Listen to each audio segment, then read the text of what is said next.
What it do? Bedtime crew. Hey man, listen, today I am here with a matchmaking masterclass. The UFC yesterday announced some huge fights for UFC 317 international fight. We got Ilia Topuria versus Charles Oliveira, Pantoja versus Kai Kara France. A whole pay-per-view card was announced. And of course, me and my CT riddled brain, I'm thinking, what's next, dude? What is the rest of the year gonna look like in terms of pay-per-views? So I've decided to put together a pay-per-view card for these pay-per-views. UFC 318, Poirier versus Holloway. We got UFC 319, Duplessis versus Chimaev.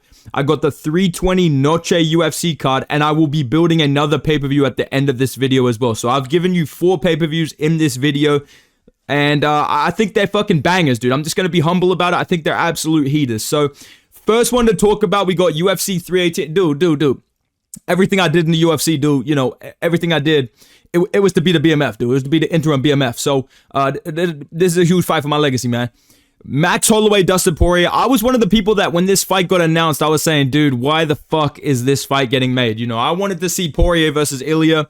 I wanted to see Poirier versus Gaethje 3. But now that this is a pay-per-view headliner, you have to put together a banger main card underneath this. So, I feel like I've done a pretty good job of that. Obviously, you know, you may disagree, but let me know what you think down below, all right, dude? First fight opening up the card, UFC 318. This will be taking place in July, so I've tried to make everything match up as best I can. I'm going to open up UFC 318 with Alexander Rakic versus Dominic Reyes. I want to continue the Reyes title run. I think that he fucking sleeps Rakic. I'm going to be honest with you, bro. And Rakic is like an infinite title shot glitch, so to me, this is like a very logical fight to make. Rakic is somehow for life been locked in, ranked at number 6 at light heavyweight. He's coming off a couple of losses to Magomed Ankalaev and Yuri Prohaska, so he's still a big name. Like, he is a good test in the division, but Reyes is on the title run. Reyes is on the fucking storyline, like I said in the other video that I made. And I think that this is a great fight to open up the pay-per-view card. Big name, title implications, probably going to be a finish in round 1 or 2. I think that Reyes versus Rakic is a great way to open up this card, okay, dude? My goal with this BMF title card, you know, it's the last fucking dance, dude. It is what it is, dude. The best is blessed, brother. My job was to make just a banger pay-per-view that you can't really complain about the fact that it's headlined by a fake belt. That's my logic with this. So I think Rakic Reyes is a good start to that. And I'm going to add in a fight that has already been announced that I absolutely fucking love on the UFC's behalf. Usually I'm hating, I'm going to give them full props. This is what we need, bro. We need fucking blockheads swinging, dude.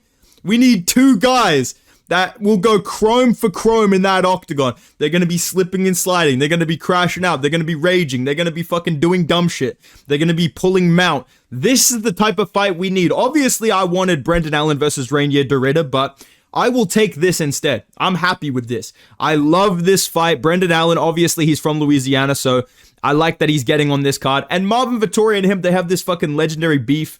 They were throwing down in the casino. I think this is a really sick fight, man. I really, really like the goofball aspect of this, and I think this is going to be very entertaining. I'm probably leaning towards Brendan Allen in this fight, like, considering this is a really announced fight, like, actually confirmed to happen. I think Brendan Allen fucking wins this fight, dude. I think he's actually going to piece up Marvin Vettori, dude. I think the age of the Orcs has ended. And I think Marvin's getting shipped back to the Apex permanently. So I'm going to say Marvin Vettori versus Brendan Allen should be on the main card. And I think Brendan Allen does get that one done. All right, dude? Now, featured fight and co-main event. This is extremely important for a pay-per-view. We can't put on another title fight because the main event's a BMF belt. So you can't put like, you know, you can't get Pantoja to do a month turnaround and fight in the co-main event or some shit like that. I think that this is what you should do, all right? Featured fight, Petr Yan versus Corey Sandhagen 2. They were talking about fighting each other in Abu Dhabi in July. Fuck that. I just did the J. Cole, like, wait a moment, hand signal. Fuck that, okay? That Abu Dhabi card has enough fights already announced. You don't need another big fight. Let's give the American fans some good fights, dude. Let's do Petr Yan versus Corey Sandhagen 2. Featured fight of a pay-per-view in Louisiana on the BMF card. That's a fucking badass fight, dude. These guys should be fighting each other. I know that their first fight, obviously, you know, Petr Yan won pretty clearly, but it was fucking entertaining, dude. It was for an interim belt. It was 5 rounds. I think that a couple years later, 3 rounds, Both of these guys have shifted their mindset. They're on some good runs right now. I think this is a really sick fight in the bantamweight division, and it really spells out the future of the division as well, right? Not only is this an entertaining scrap, not only is this better than fucking Marcus McGee or whatever the kid's name is versus Piotr Jan and Corey Sandhagen fighting fucking Eamon Zahabo or something like that, but I think that if Piotr Jan wins this, you can be like, all right, let's give him another title shot, dude. And if Corey Sandhagen wins, he actually does deserve to be the fresh matchup for Merab, right? I do think Piotr Jan would probably win this again, but I think it would still be a pretty competitive fight. Like, I seem to remember Piotr Jan building into the fight against Corey Sandhagen, so maybe in a 3-rounder, Sandhagen can win this one. Like, that's a real possibility.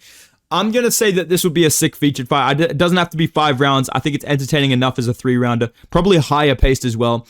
And I want the whole vibe of this card to be like, dude, fuck yeah, dude. We got Max, we got Dustin, we got Jan, we got Corey, dude, we got Reyes. Like, that's what I want for the fans, right? I just want people to be in the crowd, sipping fucking Modelo's, sipping fucking Coronas, dude. You know what I mean?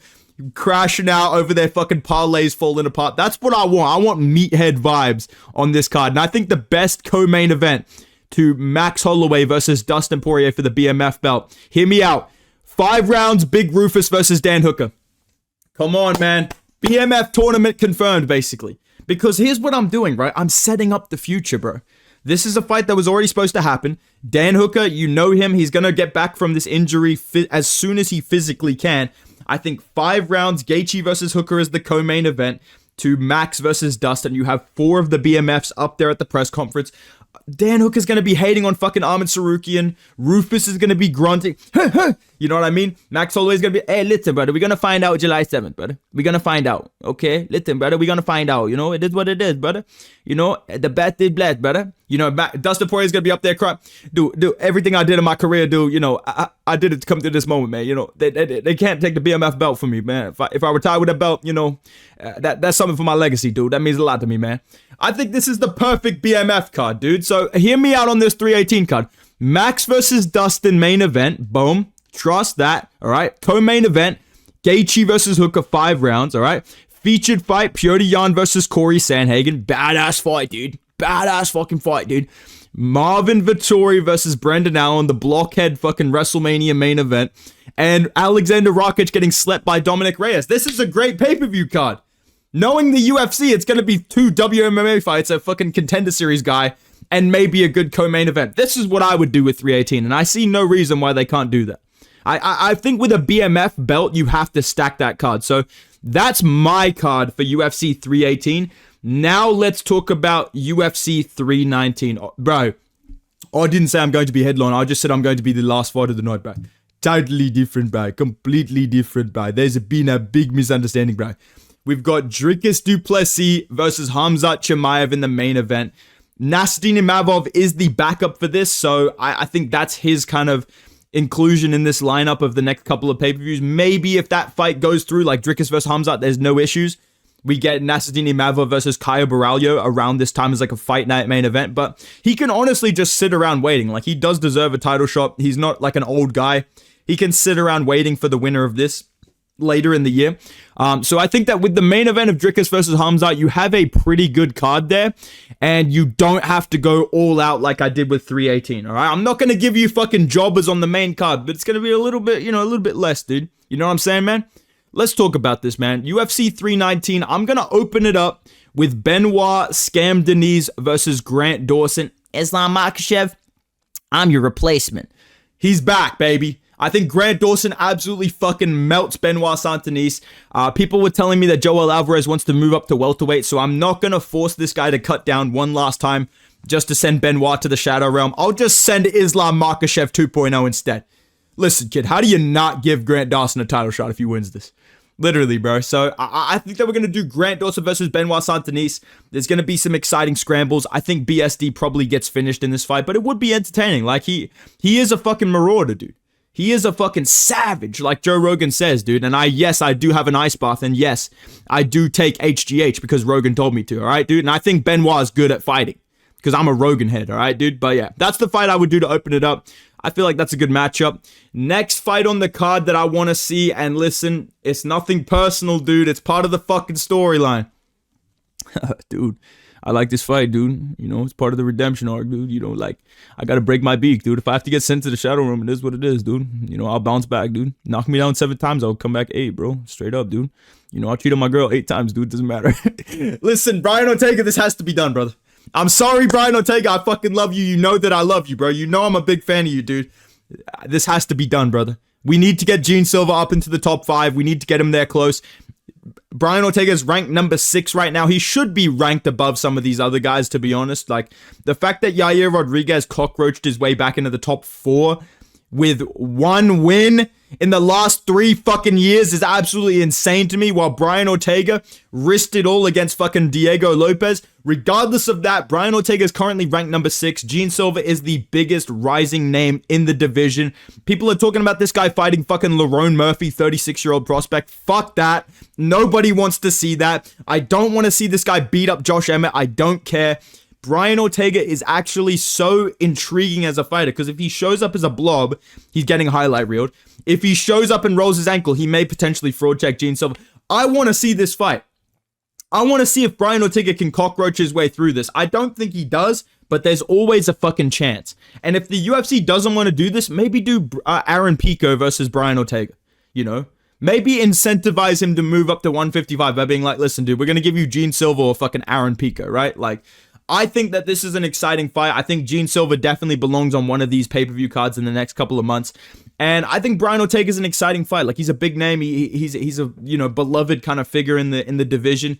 I'm going to say Brian Ortega versus Gene Silva for the UFC 319 is a sick fight. All right, dude. Featured fight of the card.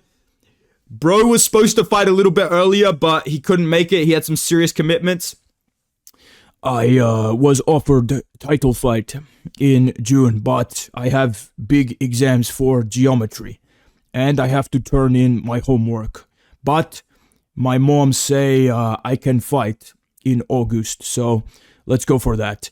Yuri Olberg, UFC 319. I feel like this is a fucking no-brainer, dude. I feel like this card was definitely supposed to be Pereira versus Ankalaev too. And for whatever reason, it's not being made right now. For whatever reason, there's drama between Pereira and the UFC, and Ankalaev's kind of waiting for an opponent. I think that in the meantime, you should do Yuri versus Olberg. I think Yuri can get an exciting fight out of this fucking leg kick merchant. And if he can't, the division is absolutely doomed. So this is an important fight at light heavyweight. I think that Yuri Prochazka instantly adds a lot of pay-per-view buys to a card. He adds some excitement. And I think Yuri versus Olberg is also, like, not only do I think this is an exciting matchup, I think this makes sense, like a no-brainer in the division ranking-wise. It's kind of an apology because I know what the co-main event is going to be. I know it's going to be Strickland Izzy, dude. I know they're going to make us sit through another 5 rounds of this shit, dude. I know we are, dude. I know we're going to have another press conference. Here's the fucking thing about the Chinaman, you guys, dude. Listen, guys, this joke's still funny, guys. It's 2025, guys. I'm still doing the fucking, I'm not a good fucking person, you guys. It's like the KG Nets meme, bro. Like, this fight is literally Celtic Shaq versus fucking 76ers Paul George, bro. Like, bro, this is such a bum fight, bro. But I know the UFC is going to do it. I know they're going to make this fight. I'm not even going to come on this video and waste your time being like, I don't know, dude, maybe Sean Strickland, Kyle Borralho, man. I'm not going to waste your time. They're going to make this fight. I think putting this as the 5-round co-main event to DDP versus Hamzat, we get all 4 of these guys at a press conference. That's kind of worth it, right? Drickus could make potentially 3 people cry at once. Bro, Sean, do you not remember what I did to you? Bro, you think what your dad did to you, bro? I've now done it to you twice, bro. Okay, sit down, mate. Calm down, bro. You know, Israel Adesanya is just fucking hitting the table. You don't know my story. Don't talk about my story. You don't know my story.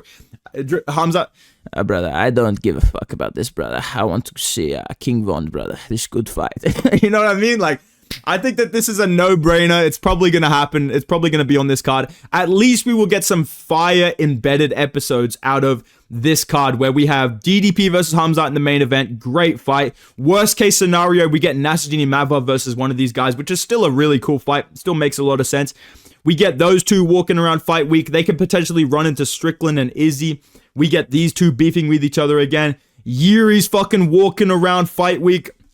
How you say, listen to a lot of Little Dork and good music. Let's go for that. You know, Oldberg's there as well. Fucking bum. Ortega versus Gene Silva. I mean, dude, this press conference would be fucking chaotic, man. And then, you know, Grant Dawson, this guy's a crash out, man. So that's what I would do with UFC 319. I think you get some big names on there. You get some exciting matchups. You don't have to stack it with guaranteed bangers. Like, we know Oldberg could potentially stink it up. We know that, you know, Grant Dawson, BSD could be a little bit boring, but we have exciting fights as the main event, right? Like, we have a guarantee of, like, Yuri's going to come do his thing. Dricus and Hamzat's going to be a fucking banger. I think you can stack the prelims with some exciting unranked guys. But yeah, that's what I would do with 319. All right, man. Next one to talk about, UFC. What's the question? Yeah, we're gonna be building an Apex in Mexico. We're gonna be sending a lot of people there. We're gonna be sending Bilal Muhammad there. He's gonna be the head fighter there. UFC 320, Noche UFC. It's not in Las Vegas. They are actually going to Mexico. And Dana White, this is literally going to be on the same fucking day as Canelo versus Terence Crawford. And Dana White is promoting both of these. And I have a really weird fucking feeling that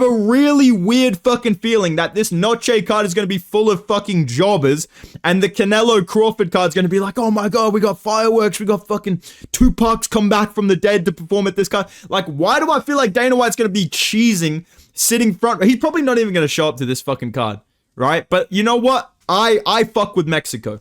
I respect Mexico. Yes, they did rob me against Brandon Moreno, but I don't hold that against them. I'm going to give them a good pay-per-view card, all right, man? UFC 320. This is what I would open up the card with. Manuel Torres versus Esteban Ribovic. We've already sold 500k pay-per-views. We've already sold every hardcore fan the pay-per-view. This is a fight of the year contender. I think this is a fucking sick matchup. They're unranked Mexicans / other, you know, South American countries, which means they are prime material to go on a pay-per-view card in the UFC. This is the type of fight that I'm not mad at being on pay-per-view, bro. Because they sent fucking Ribovic to the Apex in his last fight, and it makes no sense, dude. Last time he was on pay-per-view at the Sphere, it was like a fight of the year, bro. So I think that Torres versus Ribovic is a great matchup to make in this division. It is exciting. It will kick off the pay-per-view with a guaranteed fucking finish or barn burner, like fight of the year candidate. And I think the crowd would be going fucking mental for this. So let's get Torres versus Ribovic open up UFC 320 in Mexico. I think the next fight that you have to put on this card, unfortunately, Alexa Grasso, you do have to get finished in front of everybody, bro. I'm sorry, dude. I'm sorry. I'm sorry, bro. I know, dude. I know. We all love Alexa Grasso. She literally was following me on IG the other day. But dude, this is probably gonna happen. Like, there's no two ways around it. Alexa Grasso is a former champion. She's gonna be on this Mexico pay-per-view. Her options are literally, like, she's fucked. Like, her options are literally cooked. Unless they fucking somehow fluke her into fighting someone like Tabitha Ricci or something that she guaranteed beats, I think it's probably going to be Jasuda Vicious. And I think she's probably going to get mauled, dude. But that's what it is, man. Listen, I can't give the kid wins. What's the question? Have I seen her feet? Listen, we're going to change the fight. Like, I'm sorry, bro. But this is a realistic fight for 320. I'm going to do Grasso versus Jasuda Vicious, all right? Featured fight of the card. I'm so happy with this one. I'm a fucking genius, dude. Featured fight of the card. Jared Cannonier versus Anthony Hernandez. Take my fucking money. Dana, take my fucking money if you make this.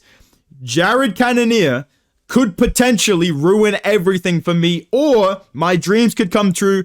Anthony Hernandez could have a fucking war with Jared Cannonier, probably get rocked really badly in the first round, clutch up a little bit, get some takedowns, maybe threaten a guillotine or a DOS, something like that. I think this would be an absolute scrap because Cannonier, he is a little bit undersized at middleweight, but he's always had crazy power, and he is really good at, like, weathering the storm. Like, he can go through a bad round, he can reverse position. As soon as he gets a hold of you in the clinch or on the ground, starts landing elbows, everything changes. And I think Anthony Hernandez, he's very good. Like, I do like him. I think he's going to be a top contender in the division with the right matchups. But he also always has that style of, like, oh my God, fuck, he's going to get, oh God, this is where it ends. You know what I mean? Against, like, Brendan Allen, Michelle Pereira, he has these moments where I'm like, oh fuck, dude, the hype train's over. Oh my God, why did I pick him? You know? But then he clutches up. He's so entertaining to watch. He reps, Mexico. I think this makes a lot of sense in terms of the pay-per-view, the rankings, where it is. It's an exciting fight. It's two big names, but they're, kind of apex guys. I would rather these two fight for 3 rounds in UFC Mexico than as a 5-round Apex main event. I know that probably benefits Fluffy, and I'm a Fluffy Glazer, but I'm just being real in terms of pay-per-views. These are the type of fights that you should be putting on pay-per-views. These are the type of fights that you should be adding to cards like this to promote guys like Anthony Hernandez. Because if he wins this, then he's talking about a top 5 opponent. He's fighting Izzy. He's fighting Strickland. He's fighting somebody like that. So that's my logic with this. I think this would be a super entertaining matchup. I could see Cannonier finishing him. I could see Anthony Hernandez finishing him. I think this would be a sick fight as the featured fight of UFC 320. All right, dude. Now, there is one fight that I'm like, nothing's been announced for this card. If you look at this card on Tapology, there's nothing announced. I already know what the co-main event of this pay-per-view is, and I think you do too. There's no fucking chance this fight doesn't get made. And now that I say that, I know the UFC will book like Diego Lopez versus Josh Emmett or some bullshit. But Kulan, please, come on, bro. This fight, come on, dude. I'll make it 5 rounds too. I don't give a fuck. Make it 5 rounds. This is already basically confirmed for UFC 320. As soon as they announced that pay-per-view and I saw that press conference at 314, I said, bro, these guys are going to be fighting each other. This will happen at UFC 320. This will be the 5-round co-main event. We need this, bro. The press conference is going to be fucking electric. I hope they do another parking lot full of like drunk people like they did for the Sphere, dude. Why did they just go to a parking lot and just set up 5 tables like 10 stories high? Regardless of that, the press conference is going to be carried by this. It's a super entertaining matchup. It's a blockhead marauder like Diego Lopez versus someone like Yair Rodriguez that he is dangerous. He did look improved in his last fight against Patricio Chihuahua, whatever the kid's name is, but I definitely think Diego Lopez wins this fight. But either way, it's not going the distance. Like, it's going to be a finish. It's going to be a fucking scrap. They're going to have really beef with each other. I think that's going to come across in the fight as well. These are two guys that fight very emotionally. I think you'll see them just in the pocket swinging, trying to knock each other out, emoting on each other, flipping each other off. Like, I think this could be a fight of the year candidate, and I hope that it's 5 rounds because I know this fight will be on UFC 320. So for me, 5-round co-main event, this is kind of the selling point of the card in my opinion. Now, main event of UFC 320, what do you do with it? You have 0 Mexican champions. Nobody wants to see Brandon Royval fight for a fucking belt again. Let's just be, Brandon Moreno or Royval, to be honest. Maybe make them fight each other in a trilogy next, right? Nobody, and I mean nobody, wants to see Brandon Moreno get another fucking title shot off 1 win. So when I look at the division, and when I look at the UFC, I think that the best man to headline this is Hey guys, I'm so happy to be here. And guys, I drink the water, guys, and everything turning yellow, guys. But otherwise, I love Mexico. Let's go. Merab versus Pantoja, I think that's genuinely the only way that you build this pay-per-view without a Mexican champion. Because Merab already fought at the Sphere. He has that fan base. We've seen him rocking the Mexican flag and stuff like that. Pantoja is vaguely South American. I feel like that's close enough for most people. I think that this is the type of fight that people can go, you know what, this is actually a sick matchup, right? Especially when Pantoja beats Kai Kara France. He will definitely have cleared out his division at that point. You can move him up and make him fight Merab for a double champ fight. I think this is the type of double champ fight. You know, knowing the UFC, they're going to strip fucking Pantoja for this fight, regardless of that. Hopefully, he can keep his belt and move up and fight Merab, champ versus champ. I think that does sell. I think that is a big fight. I think skill level wise, this is a very intriguing fight. Merab obviously has the strength advantage, the cardio advantage, but Pantoja, like, has that DDP quality where he looks tired, but he's not moving like he's tired, right? He's like throwing up in between rounds, but then he can push and get on your back and choke you out. I think he has the type of style where he could really threaten submissions against Merab and like piece him up on the feet. Like, Pantoja's striking is so underrated. He's so fucking good, dude. I hate to get on here and sound like a Luke Thomas fake hardcore, but like, no, Pantoja actually is really one of the best fighters in the UFC. He should be top 5 pound for pound, straight up skill-wise. He can grapple, he can strike, he can submit you, he can rock you on the feet, he can go to war, he's got a crazy fucking chin. Merab has become entertaining as well. So I think that Merab versus Pantoja headlining this UFC Mexico card would be a big deal. It would be an exciting fight. I could see them maybe doing Shevchenko versus Wei Li headlining that. Mexico, God bless, have fun with that. You know, I wouldn't do that to you guys. Even though that's a crazy high-level fight, I think we will see that at some point this year. I'm not going to do you like that. I'm going to give you Merab versus Pantoja as the main event. I think that Diego Lopez versus Yair Rodriguez in the co-main. 5 rounds. Fucking banger. Come on, dude. Cannonier versus Hernandez. That's a fucking scrap, dude. Alexa Grasso getting finished. And then Torres Ribovic. Masterclass by Young Bedtime MMA. Now, I was going to build another 2 pay-per-views. I was going to build all the way up to Abu Dhabi, and let me know if you want to see me do a video about that, but I'm only going to build one more pay-per-view. I'm going to build UFC 321, which I'm going to say takes place at the end of September or very early October, and I think it's going to be in Australia, mate. I think Australia's going to be fucking flicking the tickets out. They're going to be setting the seats. UFC, if you do a pay-per-view in Australia, please bring me, bro.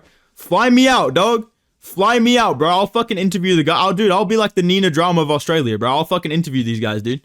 They gotta get your boy front row, man. But regardless of that, I'm going to say we do get an Australian pay-per-view this year. And I think that it's very obvious some fights that you should put on this card, but I'll build a full one for you. The main card, all right?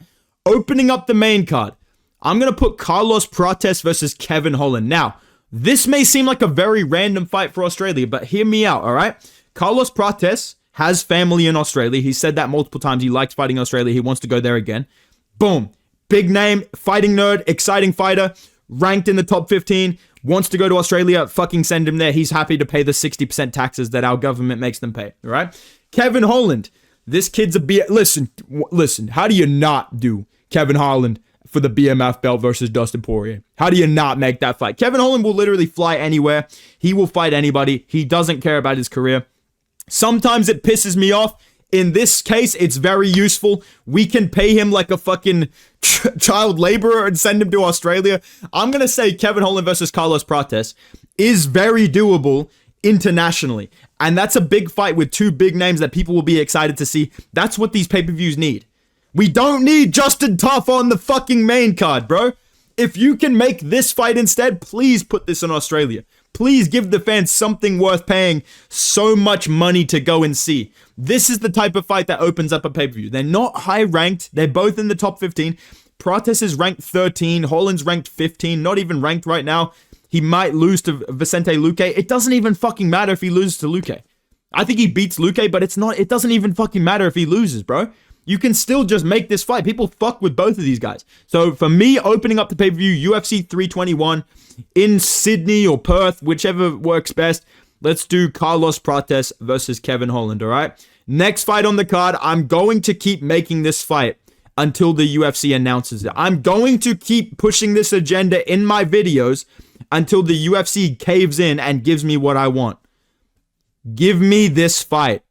Give me Steve Erceg versus Joshua Van now. Make this fucking fight, yeah, before I slap the fucking pink off your head, Dana, yeah. A little fucking fool, yeah. Please, bro. If we're gonna have the Steve Erceg Dominic Reyes downfall, can it at least be against people that I like? Why does it have to be fucking Kai Kara France sleeping me, bruh? Can I not at least get pieced up by Joshua Van in a war, dude? I think this would be a really sick fight. I think Steve Erceg would be a hard fight for Joshua Van. I think this would be a 3-round, really technical, back and forth. You know, both guys landing the jab, going to the body, you know, front kicks, knees up the middle. I think this would be a really, really high level and entertaining fight. People love both of these guys. I think most fans really enjoy watching both of them fight. We want to see them do well. And the beautiful part about this is people always look at these fights like, oh man, why does one of them have to lose? At least one of them is guaranteed to win. At least we are guaranteed either Steve Erceg getting a fucking W finally, or Joshua Van continuing the title run. Like, that's my logic with this matchup. I think this is super fan-friendly. I think this is exciting. Obviously, Steve Erceg, you want to put him on a pay-per-view card in Australia. Otherwise, you're going to have to put him on, like, Fight Night opener or some shit like that. I think this is the highest kind of ceiling you can put Steve Erceg at right now. And if he wins this, then he can go back to headlining Fight Nights or stuff like that. So, Joshua Van versus Steve Erceg. This is one of my dream fights for 2025. I do want to see this really badly. Please just make this fucking fight, bro. I swear to God, bro, I've made this fight like 5 times on my channel. Dana, I'm not stopping, bro. This and Sean O'Malley versus Petr Yan 5 rounds, I'm not giving up until you make these fights. So just go ahead and fucking oil up now. Just go ahead and cave in right now. Book this fight for UFC 321 in Australia. That's my second fight of the card, all right, man? Now, featured fight of this card. There is a storyline brewing right now in the UFC, and it kind of occurred to me when I was going through my laundry, and I found a family heirloom that I will be passing down to my children. I found the Tuivasa shirt, guys. And I believe that was a sign that Tuivasa's coming back this year. Tuivasa will be back. Shamil Gaziev was supposed to fight at UFC 316. He got injured. Walk with me here. He's going to be out for a little bit of time. Shamil Gaziev versus Tai Tuivasa. This is the fucking dream fight, dude. This is WrestleMania main event worthy. This is a huge fucking deal. This is the type of fight that proves why MMA is better than boxing. Tai Tuivasa making his redemption run, coming back to Australia one last time for a pay-per-view.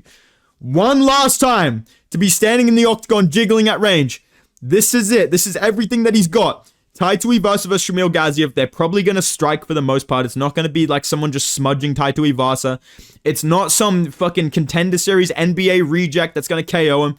It will be funny regardless. It will be entertaining regardless. There will be jiggling regardless of the outcome. That's my logic with this. People fuck with Shamil. People fuck with Tai Tuivasa. He is coming back. I low-key saw a video of Tai Tuivasa training. He actually looked sharp. You guys know me. I love to laugh at Tai Tuivasa when he had Taco Bell in his locker room and he faked going out cold against Tybura. But I can't even lie. Tuivasa looked sharp on the pads. I think he could come back and win this fight. So I'm going to say Tuivasa versus Shamil, the redemption arc, the final dance, the last dance, whatever you want to call it, the last Taco Bell order. Tuivasa versus Gaziev. This is the dream fight. I think this should be the featured fight of UFC 321. Now, for the co-main event. Ideally, it would be Robert Whittaker versus Sean Strickland, but I don't know if that's going to be happening this year. Even though I think that's a matchup I'd rather see than Strickland versus Izzy, but I know we're going to get Strickland versus Izzy. So I think for UFC 321 for the co-main event, mate, Robert Whittaker popping that fucking Robert Whittaker genuinely wins this, by the way. I think Reinier de Ridder can beat Robert Whittaker. I think Robert Whittaker beats Kai Baralho. I'm not saying Reinier de Ridder is better than Kai Baralho. I'm just saying I think Reinier de Ridder beats Robert Whittaker. I don't think Kai Baralho does. I think Kai Baralho will fight either like Nasruddin Mavov or I don't even fucking know, someone like that in the division and lose like a close fight. I think he's still going to be in that conversation of fighting Robert Whittaker at the end of the year in like early October, late September. And I think Robert Whittaker, win or lose against Reinier de Ridder, he's not going to be ranked in the fucking top 10. He's going to be ranked like 6, 7 minute, like lowest he'll be ranked by this time will be ranked number 7 in the division. He's never gonna drop below fucking Vittorio and fucking Delidze, the fraud. You know what I mean? He's always gonna be ranked above those guys. So I think that there's always gonna be value in Bobby Knuckles going out there, whipping up that fucking 1-2 head kick, mate, flicking the jab, getting colded at range. I think Whittaker versus Baralho is a perfectly serviceable co-main event. We don't need 5 rounds of these two pretending to be exciting. We don't need that, okay? We don't need 5 rounds of these two jabbing at range and feinting and shit. I think 3 rounds is perfectly acceptable for the GOAT Robert Whittaker to piece up and beat Kyle Baralho. He definitely could lose that as well. Like, I'm not saying Kyle Baralho is bad. I'm just saying I think he's the most overrated, like, rising up guy in the middleweight division. Like, I don't see Kyle Baralho the same that I see Imavov. I'm certain Imavov will be like a tough fight for Chimaev and DDP. Like, I'm certain Imavov could become champion. I don't actually think Baralho beats Sean Strickland or Robert Whittaker.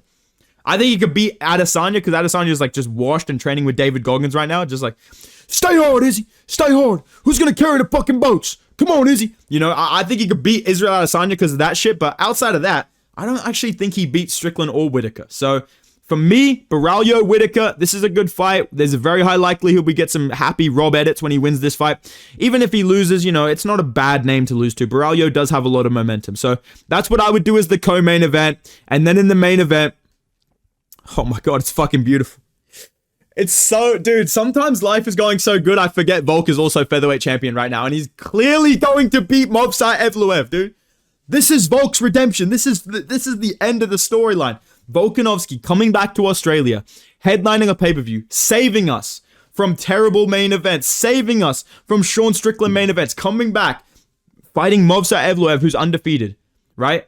Coming back and finally getting a W in front of that Australian crowd as the champion, which, we were so excited to see him fight Islam Makhachev. He did so great in that fight. He didn't win it, by the way. People think that enough time has passed, they can just low-key be like, yeah, Volk won that. No, he didn't. I love Volkanovski. No, he didn't, right? But he does win this fight. Movsar Evloev, let me just break this matchup down quickly. I'm not going to waste your time yapping about it too long, but dude, Movsar Evloev, does he do damage on the feet? Does he knock people out? No. He might fluke drop Volk with a jab or something like that, but I don't think he finishes Volk on the feet. Can he submit you if he takes you down? No, he doesn't submit anybody. He has 0 finishes in the UFC. Can you take down Volk and hold him down? No, no one has done it. No one can do it. Islam Makhachev struggled to do it. He's the best fighter in the UFC right now, one of the greatest fighters of all time. Could he do it effectively against Volk? Not really. He had to also outstrike him in that fight. And he's a lightweight. So for me, I think Volk clearly fucking wins this fight. He stuffs the takedowns, pieces up Evloev. I'm too fast for you, Maisva. I'm too fast for you, you know? I've been trying to specifics, you know? I'm too fast for you. I think Volk wins this. I think this could be a generational pay-per-view headlined by Volk versus Evloev. I know some people might be saying, oh, what about JDM versus Islam? I don't think Islam will ever come back to Australia. I think bro has too many fucking traumatic memories of fighting in Australia. I bet you that Abu Dhabi is headlined by JDM versus Islam. That's what I would bet. So if you want me to do a card builder for that, let me know in the comments down below. But these are the pay-per-views I think we should be getting next, dude. I think that, you know, a lineup of, you know, Holloway versus Poirier in July, yes, I'm sorry. Duplessis versus Chimaev in August, Merab versus Pantoja in September, and then, you know, Volk versus Evloev in late September or early October. Now we're fucking talking, dude. You add in maybe November, they announce Jones versus Aspinall, right? Worst case scenario, Aspinall versus Gane. You know, that's a great fight as well, dude. We all want to see that. But, you know, Jones versus Aspinall. End of the year, JDM Islam, you know? Maybe another Topuria fight before the end of the year in December. We're fucking cooking up in 2025. We're fucking back, dude. So these are the fights that I think the UFC should be making in the next couple of months. These are the pay-per-views that I would put together if I was them. Let me know what you think in the comments down below. If you guys enjoyed the video, drop a like, subscribe to the channel. Let me know your predictions, your thoughts as well in the comments, like I said. And go follow me on Instagram and Twitter at Bedtime MMA. I will see you guys in the next video, man. Goodbye.